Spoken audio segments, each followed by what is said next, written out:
Hello students, good morning. ચાલો આજે આપણે જોઈએ માર્કેટિંગના જે 4 P's છે એનો ખ્યાલ, બરાબર? એટલે કે concept of marketing, 4 P's concept of marketing.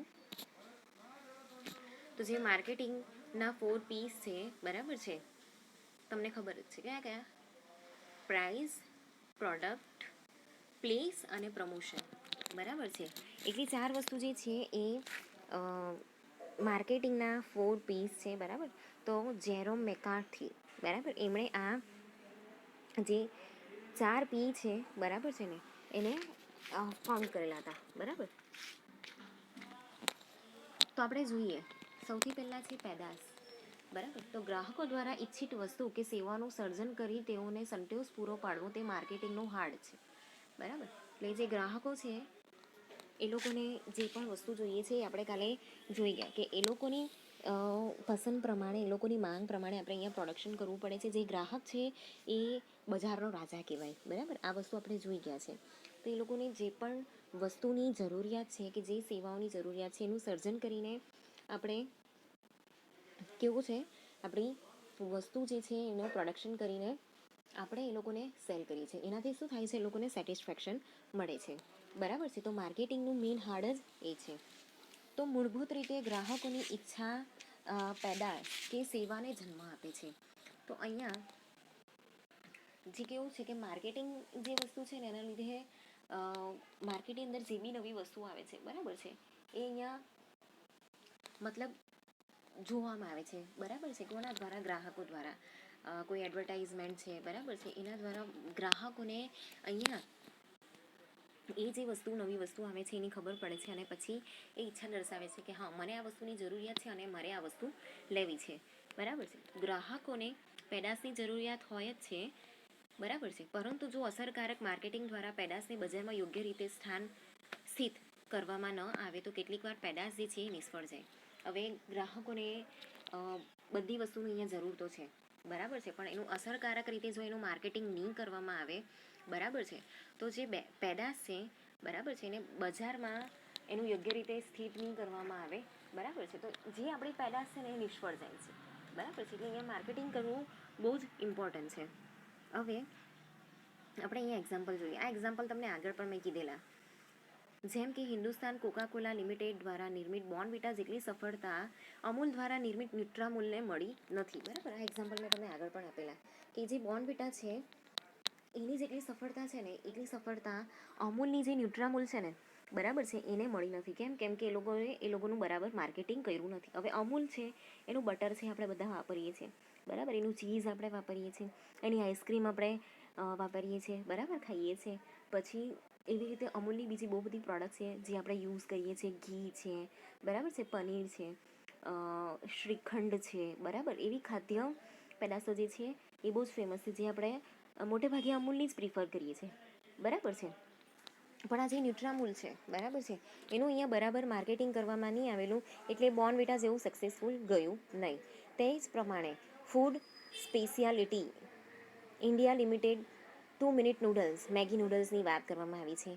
એની અસરકારકતા જેટલી બજારમાં અહીંયા સ્થિત કરી છે ને, બરાબર, મતલબ એની એડવર્ટાઇઝ એ પ્રમાણેની બનાવવામાં આવેલી, બરાબર છે. તો એવી રીતે જે લિપ્ટન છે, તો લિપ્ટન લિમિટેડે બી બજારમાં સુપ્રીમ નૂડલ્સ જે છે એ બહાર પાડેલી, બરાબર. એના જેવી જ હતી, યલો કલરના પેકેટમાં ને રેડ કલરથી સુપ્રીમ લખેલું આવે. ગૂગલ પર સર્ચ કરજો, તમને મળશે, બરાબર છે. મારા નાનપણના જમાનાની વાત છે આ તો ત્યારે એ આવેલી, પણ એ એટલી સક્સેસફુલ નહીં ગઈ, બરાબર છે. એવી રીતે બહુ બધી નૂડલ્સ આવેલી, બરાબર છે, એ સક્સેસફુલ ગઈ નહીં. એવી રીતે છે પાયોમાં ઇન્ડસ્ટ્રી દ્વારા નિર્મિત રસના કોન્સન્ટ્રેટેડ સોફ્ટ ડ્રિંક બજારમાં સફળ ગયું હતું, બરાબર છે. તો રસના તમને બધાને ખબર જ છે, બરાબર છે, એક એડ આવતી હતી રસનાની. તો એ રસના જે છે એ બહુ જ સફળ ગયેલું. જ્યારે લિપ્ટન લિમિટેડે બીજું એક ડ્રિંક બહાર પાડેલું, સોફ્ટ ડ્રિંક 21.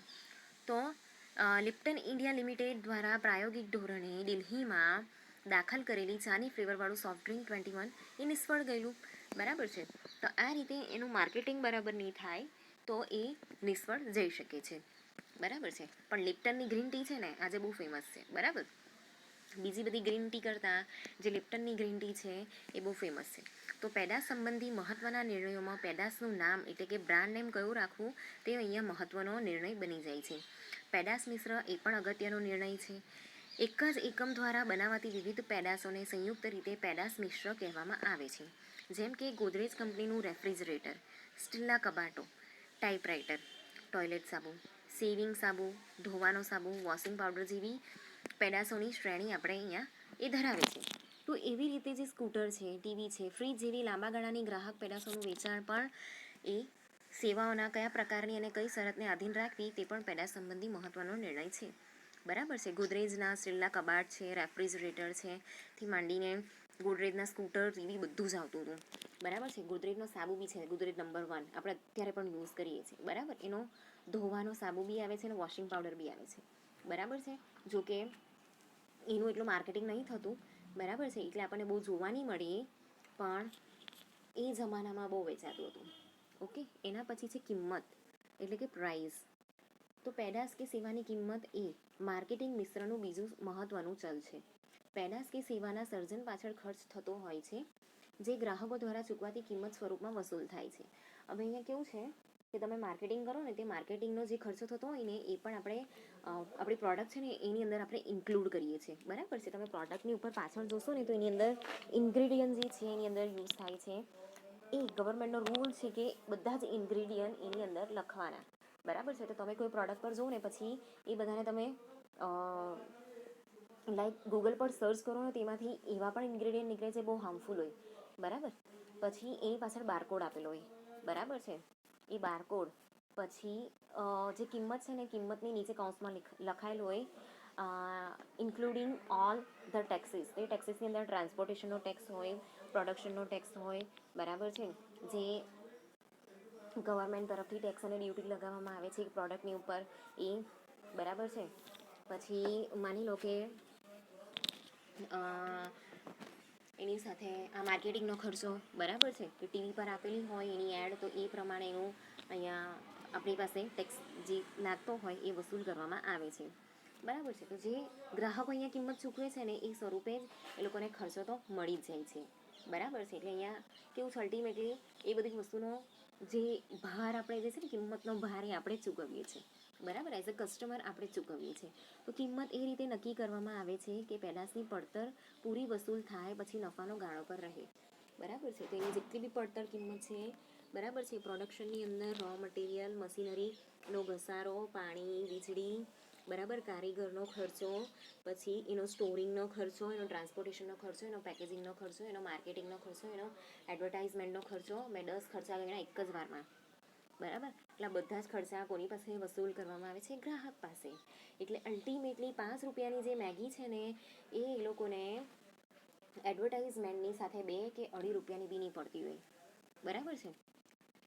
તો એ ઓછામાં ઓછું તમને કહો ને 2 રૂપિયાની પડતી હોય. બાકી એ બધો જે 3 રૂપિયાનો જે છે ને એ નફો સીધો જતો હોય. ઓકે, કેમ કે વચ્ચે કેવું છે કે એ લોકો જે કિંમતે પેલા જે ટ્રેડર્સવાળા છે એ લોકોને આપતા હોય, હોલસેલર હોય એ લોકોને આપતા હોય. બરાબર, જે સપ્લાયર હોય એ લોકોને આપતા હોય. તો એ લોકોને બી અહીંયા નફો ગણવામાં આવે. એ બધાની સાથે 2 કે 2.5 કે 3 રૂપિયામાં છેલ્લે પડતી હોય. બરાબર છે. તો આ રીતે બધી વસ્તુને કન્સિડર કરવામાં આવે છે. અને મેગી ખાલી એવું થોડી કે ગુજરાતમાં ને સુરતમાં જ વેચાય છે કે નવસારીમાં વેચાય છે. બરાબર છે. એ આખા વર્લ્ડમાં વેચાતી હોય, બીજે બધે બી વેચાતી હોય. તો એવી રીતે અહીંયા જે નફો છે એ ઊભો કરવામાં આવે છે. એટલે કિંમત સંબંધી ઉત્પાદક અને ગ્રાહક પરસ્પર વિરોધી વલણ ધરાવે છે. તો ઉત્પાદક સામાન્ય રીતે પેદાશની પડતરને ધ્યાનમાં લે છે, જ્યારે ગ્રાહક પેદાશના ઉપયોગથી પ્રાપ્ત થતો તૃષ્ટિગુણ જે છે એને ધ્યાનમાં લે છે. તો આ ઉપરાંત પેદાશની કુલ માંગ અનેક ઉત્પાદકો વચ્ચે બજાર હિસ્સાના સ્વરૂપમાં વિભાજિત થાય છે. તો જે કિંમત છે એ કિંમત સંબંધી ઉત્પાદક અને ગ્રાહક પરસ્પર વિરોધી વલણ ધરાવે છે.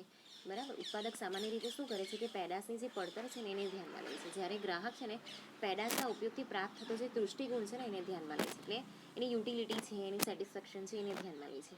તો આ ઉપરાંત પેદાશની કુલ માંગ અનેક ઉત્પાદકો વચ્ચે બજાર હિસ્સાના સ્વરૂપમાં વિભાજિત થાય છે. તો બજારના સ્વરૂપ પૂર્ણ હરીફાઈ એટલે કે પરફેક્ટ કોમ્પિટિશન, ઇજારો એટલે કે મોનોપોલી તથા બંને વચ્ચેની અપૂર્ણ હરીફાઈની કક્ષા એટલે ઇમ્પરફેક્ટ કોમ્પિટિશન અલ્પ હરીફાઈની કક્ષા એટલે કે ઓલિગોપોલી કે દ્વિહરીફ કક્ષા એટલે કે ડ્યુઓપોલીના અનુસંધાનમાં પેદાશની કિંમત અંગેનો અહીંયા નિર્ણય લેવાય છે. તો માર્કેટ વિશેની માહિતી તમને ઓલરેડી આગળ આપી દીધી છે, બરાબર છે. કદાચ તમને HRMમાં પણ એવું આવેલું હતું. ઓકે, તો કિંમત નિર્ણય માંગને અસર કરતો મહત્વનો છતાં જટિલ નિર્ણય છે. તો હિન્દુસ્તાન લીવર લિમિટેડના સર્ફ ડિટર્જન્ટ પાવડરની સામે નિરમા વોશિંગ પાવડરની સફળતા માટેનું મોટું મહત્વનું જો કોઈ હોય તો એ માર્કેટિંગનું પરિબળ હોઈ શકે, બરાબર છે. નિરમા પાવડર આવે છે, બરાબર, વોશિંગ પાવડર નિરમા, જેની અંદર વર્ષો જૂની એક એડ છે જે હજુ પણ રિપીટ થાય છે, બરાબર. તો જે સર્ફ એક્સેલ જે છે, બરાબર, એમ તો એ વિદેશી કંપની છે અને નિરમા જે છે, બરાબર, એ અહીંયા આપણા દેશની કંપની છે, બરાબર. તો એટલા માટે અહીંયા એ લોકોનું જે માર્કેટિંગ કરવાનું જે વસ્તુ હતી ને, બરાબર છે, સર્ફ એક્સેલ કરતાં કંઈ બીજું હતું ને. પહેલાંના જમાનામાં જે એડ બનતી ને, ગૂગલ પર એકવાર સર્ચ કરજો, બરાબર છે. એકદમ ઇમોશનલ એડ બનતી, અત્યાર જેવી નહીં, ઇમોશનલ એડ બનતી, બરાબર છે. તો એ માર્કેટિંગનું જે પરિબળ છે ને, એ બહુ મોટો અહીંયા ભાગ ભજવે છે. તો હવે કિંમત નિર્ણય જે છે એ સામાન્ય રીતે એની અંદર 3 પરિબળો છે એ ભાગ ભજવે છે. કયા કયા? પડતર, માંગનું સ્વરૂપ અને બજારમાં સ્પર્ધાનું સ્વરૂપ, બરાબર છે. એના પછી આપણે જોઈએ place or channel of distribution. તો એમાં વિતરણના માધ્યમો એ માર્કેટિંગ મિશ્રણનું ત્રીજું મહત્વનું ચલ છે. તો પેદાશના ઉત્પાદનનું કેન્દ્ર એક હોય છે, જ્યારે તેનો ઉપયોગ કરનારા ગ્રાહકો વ્યાપક રીતે વિસ્તરેલા હોય છે. તો માર્કેટિંગની દૃષ્ટિએ પેદાશનું મહત્વ ત્યારે જ ગણાય જ્યારે તે જે ગ્રાહક માટે પેદા કરાય છે તેઓના હાથ સુધી પહોંચાતી કરાય. તો જે પણ વિતરણના માધ્યમો છે એ માર્કેટિંગનું મિશ્રણનું ત્રીજું મહત્વનું ચલ છે. તો પેદાશના ઉત્પાદનનું કેન્દ્ર જે છે એ એક જ છે, બરાબર. પેદાશ એક જ જગ્યાએ થાય છે, પણ એના અલગ અલગ માધ્યમો હોય છે વેચાણ માટેના. તો એને ઉપયોગ કરનારા જે ગ્રાહકો છે એનો વ્યાપ બી બહુ વિસ્તરેલો હોય છે, બરાબર. કોઈ એક એરિયામાં નથી, પણ આખા દેશમાં એનું વેચાણ થતું હોય. તો માર્કેટિંગની દ્રષ્ટિએ પેદાશનું મહત્વ ત્યારે જ ગણાય કે જ્યારે તે ગ્રાહક માટે પેદા કરાય છે, બરાબર છે. એ ગ્રાહક સુધી પહોંચે છે, બરાબર છે. ગ્રાહક એને યુઝ કરીને સેટિસ્ફાઈડ થાય છે. તો ઉત્પાદકથી ગ્રાહક સુધી જે પેદાશને પહોંચતી કરવાનું કાર્ય વિવિધ પ્રકારના વિતરણના માધ્યમો દ્વારા પૂર્ણ કરવામાં આવે છે. તો ઉત્પાદક પાસેથી પેદાશ સીધી જ ગ્રાહકોના હાથ સુધી પહોંચે ત્યારે વિતરણનું કાર્ય સરળ બની જાય છે. પરંતુ વ્યવહારમાં આ પ્રકારની વિતરણ વ્યવસ્થા શક્ય ન હોય. વિતરણ કાર્યમાં અનેક પ્રકારના મધ્યસ્થીઓ એટલે કે ઇન્ટરમીડિયેટર્સની સેવાઓ પણ આવશ્યક બને છે, બરાબર છે. આપણે ડાયરેક્ટ નહીં પહોંચાડી શકીએ, તો ત્યારે જે મધ્યસ્થીઓ હોય છે, બરાબર છે, મેં તમને કીધું એ પ્રમાણે કે જે સપ્લાયર હોય છે એ, હોલસેલર હોય છે એ, બરાબર છે. પછી એના પછી ટ્રેડર્સવાળા આવે, એના પછી નાના શોપવાળા આવે, બરાબર છે. મોલમાં પણ આપણને મળતી હોય, શોપિંગ મોલની અંદર, જેની અંદર જ્યાં બધી ગ્રોસરીઝ ને બધું મળતું હોય એવી રીતે, એટલે કે જે ડીમાર્ટ છે આપણે ત્યાં, બરાબર છે, ધીરજ સન્સ છે, ત્યાં આ બધી ગ્રોસરીઝ આપણે મળે છે. રિલાયન્સનું જે માર્ટ છે એની અંદર. તો જે સામાન્ય રીતે એ 3 પ્રકારના છે. એક તો જથ્થાબંધ વેપારી, મેં તમને કીધું એ પ્રમાણે, કે જે હોલસેલર છે એ, પછી છૂટક વેપારીઓ એટલે કે રિટેલર્સ છે એ, અને વચ્ચેના છે દલાલો એટલે કે એજન્ટો, બરાબર. એ રીતે વિવિધ પ્રકારનું અહીંયા કામ કરે છે, જો તમે જોઈ શકો. તો આ છે પ્રોડ્યુસર, બરાબર છે. પ્રોડ્યુસર સીધું કાં જાય છે? કસ્ટમર સુધી. મધ્યસ્થીનો અભાવ છે. હવે અહીંયા કેવું છે? પ્રોડ્યુસર છે, એજન્ટ છે, અને પછી કન્ઝ્યુમર છે એટલે કે કસ્ટમર છે. એના પછી પ્રોડ્યુસર છે, હોલસેલર છે અને કન્ઝ્યુમર છે. એના પછી પ્રોડ્યુસર છે, રિટેલર છે, અને પછી કોણ છે? કન્ઝ્યુમર છે. પછીની 5મી લાઈનમાં જુઓ, અહીંયા જો આખી અહીંયા 2 મધ્યસ્થી છે, બરાબર. અહીંયા એક મધ્યસ્થી છે. અહીંયા જે છે આ 3માં એક જ મધ્યસ્થી છે, બરાબર. તો એટલી આપણે ઓછી કિંમતમાં મળે. જેટલા મધ્યસ્થી ઓછા હોય ને એટલી આપણે ઓછી કિંમતમાં મળે, બરાબર. એ વસ્તુ બી ધ્યાનમાં રાખજો. આ છે પ્રોડ્યુસર, આ છે હોલસેલર, આ છે રિટેલર, ને પછી છે કસ્ટમર. એના પછી જો આ પણ સેમ છે, બરાબર છે. તો જો પ્રોડ્યુસર, હોલસેલર, એજન્ટ અને પછી કસ્ટમર. એવી રીતે અહીંયા 3 મધ્યસ્થી ભેગા થાય છે. જો પ્રોડ્યુસર, હોલસેલર, રિટેલર, પછી એજન્ટ ને પછી કસ્ટમર, બરાબર છે. તો અહીંયા કેવું છે કે જે વિતરણ છે એના માધ્યમથી પસંદગીના નિર્ણયને અહીંયા સામાન્ય રીતે જે છે 3 પરિબળોનું ધ્યાન રખાય છે. તો પેદાશનો પ્રકાર, બજારનો વ્યાપ, બરાબર છે, બજારનું સ્વરૂપ, માંગની તીવ્રતા, પછી મધ્યસ્થીઓનો સંબંધ અને લાભ, પડતરનું સંતુલન. બરાબર, આટલી વસ્તુને અહીંયા ધ્યાનમાં રખાય છે. એના પછી છે પ્રમોશન. તો માર્કેટિંગ મિશ્રમાં અભિવૃદ્ધિ ચોથા અને ખૂબ જ મહત્વનું ચલ છે, કારણ કે તે ઉત્પાદક અને ગ્રાહક વચ્ચેના માહિતી સંચારના પાસા સાથે સંબંધ ધરાવે છે. તો ઉત્પાદકે તૈયાર કરેલી પેદાશથી જો ગ્રાહક વાકેફગાર ન થાય તો ઉત્પાદકના ઉત્પાદન પ્રયત્નો નિષ્ફળ જાય છે. તો બીજી બાજુ ગ્રાહક વસ્તુથી વંચિત રહી પોતાની ઈચ્છા સંતોષી શકતો નથી. તો અભિવૃદ્ધિનું કાર્ય ગ્રાહકને માત્ર પેદાશના અસ્તિત્વની જાણ કરવા પૂરતું નથી, પરંતુ તે પેદાશથી ખરીદીને તેને કયા પ્રકારનો ફાયદો થશે, ગ્રાહકોની લાભદાયી એવા કયા પ્રકારની દરખાસ્તો ઉત્પાદકે ઓફર કરી છે તેના પરિચય કરાવવો પણ આવશ્યક છે. બરાબર છે. તો અહીંયા કેવું છે કે marketing A one type of communication જ કહેવાય. બરાબર છે, તે ગ્રાહક સુધી પહોંચવાની એક લિંક છે માર્કેટિંગ એ. બરાબર છે, એડવર્ટાઇઝમેન્ટ જે છે ગ્રાહક સુધી પહોંચવાની એક લિંક છે. તો ગ્રાહકને આપણા પ્રોડક્ટથી જ્યાં સુધી આપણે એને વાકેફગાર નહીં કરાવીએ ત્યાં સુધી એને ખબર પડવાની છે કે આ પ્રકારની પ્રોડક્ટ છે. બરાબર છે. તો અહીંયા જે પ્રમોશન છે, બરાબર છે, એટલે કે જે માહિતી સંચારનું કામ છે એમાં કયા કયા પાસાઓ જે છે એ ભાગ ભજવે છે. તો લક્ષ્ય ગ્રાહકો, ટાર્ગેટ ઓડિયન્સ. તો અહીંયા છે ને આપણે કેવું કરી શકીએ કે પેપરની અંદર આપણે એડવર્ટાઇઝમેન્ટ આપી શકીએ. તો એડવર્ટાઇઝમેન્ટનું એક છૂટું જે છે એ એક કાગળ આવે છે. બરાબર, પછી બેનર આવે છે, મોટા બોર્ડ, હોર્ડિંગ્સ લગાવે છે એ મેગેઝિનની અંદર, સમાચાર પત્રની અંદર, ફિલ્મ્સ, આપણે થિયેટરમાં જઈએ તો ફિલ્મની જે સ્લાઇડ આવે છે ત્યાં. બરાબર, રેડિયો છે, ટીવી છે, રેલવે, બસ, એ બધી પર આપણે એનો જે છે માહિતી સંચાર આપણે કરાવી શકીએ, એડવર્ટાઇઝમેન્ટ કરાવી શકીએ. પછી ગ્રાહકોનું અનુકૂળ વલણ વિકસાવો. તેમાં અટેન્શન, ઇન્ટરેસ્ટ, ડિઝાયર અને એક્શન, એ પ્રકારે જે છે આખી ચેનલ ઊભી કરાય છે.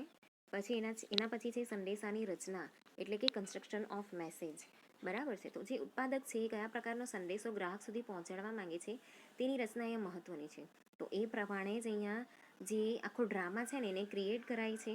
બરાબર છે, જેમ કે બ્રિસ્ટોલ સિગરેટની I get what I want, પછી વિલ્સ ફિલ્ટર સિગરેટની મેડ ફોર ઇચ અધર, કોમ્પ્લાનની I am a Complan boy. બરાબર છે, આ પ્રકારની જે વસ્તુ જે છે અહીંયા એક ટેગલાઇન જેવું બનાવવામાં આવે છે. પછી માધ્યમની પસંદગી. તો કેવા પ્રકારનું માધ્યમ આપણે અહીંયા રાખીએ છીએ. તો ન્યૂઝપેપર છે, ટીવી છે. બરાબર, અભિવૃદ્ધિ કાર્યનું ફોલો. તો માહિતી સંચારનો મુખ્ય આશય ગ્રાહકોને પેદાશથી વાકેફ કરી તેઓની જે માંગ છે એને ઉત્તેજી તેને સંતોષવાનો છે. તો અભિવ્યક્તિના પ્રયત્નો આ કાર્યમાં કેટલે અંશે સફળ થાય છે એનું ફોલોઅપ લેવું આવશ્યક છે. બરાબર છે, એટલે આપણે અહીંયા ફોલોઅપ પણ લેવું પડે છે કે મતલબ એનું રિસર્ચ કરવાનું છે કે આપણે એડવર્ટાઇઝમેન્ટ કરીએ છીએ તો એનાથી કેટલી વસ્તુ આપણી વેચાય છે. બરાબર, રોજે રોજનો આપણે રિપોર્ટ લેવો પડે છે.